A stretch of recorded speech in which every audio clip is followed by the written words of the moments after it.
аргументыг тавих магадлал хятад одоо тэрийг дэлхийд дахин сурталчлах магадлал бол нэмэгдэн тий.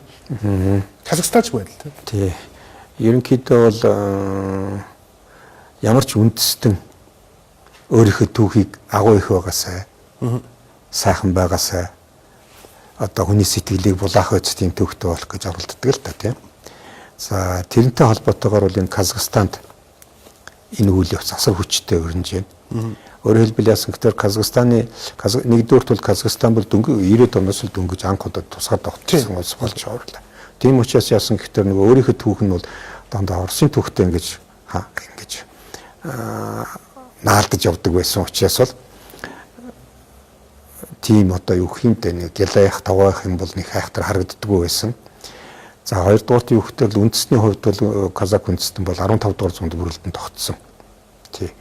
Өөрөөр хэлбэл яасан гэхээр бол киргизүүдээс тасарч гарсан байдал ажиглагддаг байдаг байхгүй. Өөрөөр хэлбэл яасан гэхээр киргизүүд чи хоёр янзын киргиз байдгийг. Нэгдүгээрт нь бол цагаан киргизүүд, нөгөөдөл нь хар киргизүүд гэж.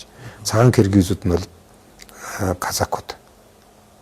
Казакэд дуудан болж байгаа байхгүй.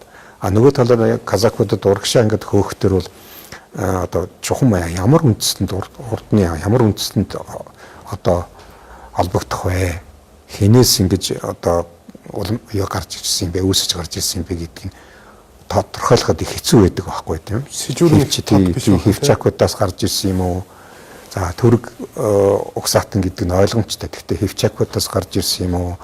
За өөр жижигэн бичнэг гэл тэргүй зөндөө болон төрөг угсааны тийм юмсан тэнцэнс гарч мэдэгддэггүй тийм маш хэцүү. Тэр утгаараа яаж яах гэхээр бол агуу их түүхтэй болох гэж өвгд айлын өвгд эцэг булаацалцсан нэг тийм асуудал гаргаад байна л та тийм ээ. Тэрнээс биш одоо 15 дугаар зуунд үссэн хүмүүс юу яаж Чингис хаантай яагаад 13 дугаар зууны хүнтэй яаж холбогдох дээр өвөө нь болцсон явж идэг. А нөгөө талаар яасан гэхээр казакуудыг ингээд гарлын ях дээр генийн талаас нь ингээд үзэхтэр их олон үндэстэнүүдийн юу ингэж холилдсон шинж байдаг л да. Түргийн генч байж л байна, арабын генч байж л байна, тэдний дунд Кавказын ард түмнүүдийн генч байж л байдаг, Ираны генч байж л байдаг. Тийм учраас яасан гэхээр эцгээ зөв сайн танихгүй болох төр чинь агуу их нэг хүнийг л юу гэдэг. Өмнө нь бол эдгээр чинь доглон төмөрлөө яаж үтсэн. Манай өвгдөө эцэг доглон төмөр юм. Тэс Узбекүүд тэр нэг нь хүлэн зөвшөөр рүү буцаа гэсэн.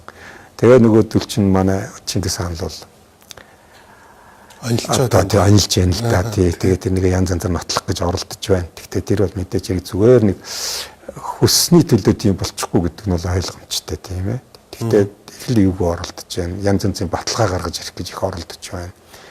За тэр бол жаахан явандаа амархан бутрах тийм л баталгаанууд л юм да. Манайд байсан зарим түүхчид, манайд Монгол улсад ажиллаж байсан зарим түүхч нар бас